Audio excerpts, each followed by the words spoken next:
আসসালামু আলাইকুম, আমি লাবণী রহমান চলে আসলাম আরও একটি রেসিপি নিয়ে।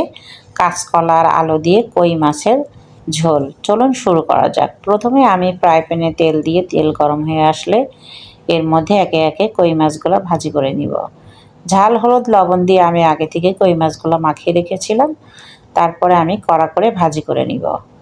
ভাজি হয়ে গেলে আমি এই ফ্রাই প্যানের ভিতরে রান্না করব। দিয়ে দিলাম পেঁয়াজ কুচি।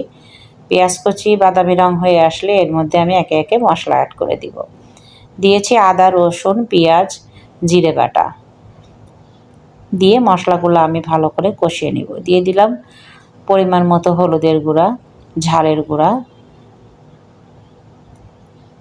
2 টেবিল চামচ ঝালের গুঁড়া দিয়েছি। দিয়ে আমি দিয়েছি 5-6টি কাঁচামরিচ।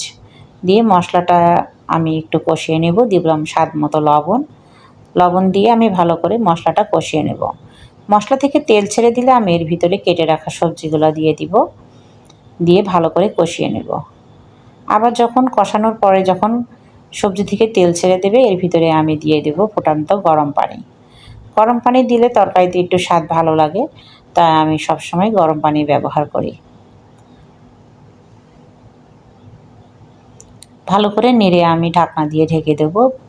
তরকারিতে বলক চলে আসলে আমি একে একে মাছগুলো দিয়ে দেব। কিছুক্ষণ জন্য ঢাকনা দিয়ে দিলাম। পানিটা ফুটে আসলে আমি এর মধ্যে দিয়ে দেব ভেজে রাখা মাছগুলি। ভেজে রাখা মাছগুলো আমি একে একে সুন্দর করে সাজিয়ে দিব যাতে ভেঙে না যায়।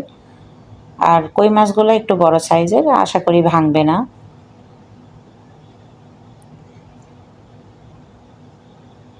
ভালো করে নেড়ে আমি লবণটা সঠিক হয়েছে কিনা একটু দেখে নিব।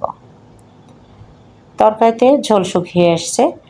ঝোল শুকিয়ে গেলে আমি নামিয়ে দেবো। খুব বেশি একটা ঝোল ঝোল করব না, আবার কই মাছের ঝোল রাখলে খেতে ভালোই লাগে। কই মাছের ঝোলেই নাকি স্বাদ।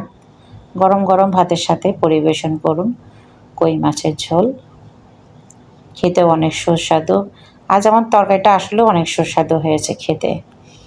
আমার ভিডিওটা যদি আপনাদের ভালো লেগে থাকে তাহলে like, comment, share and subscribe করে দিবেন। ভালো থাকুন, সুস্থ থাকুন। আল্লাহ হাফেজ। Thanks for watching.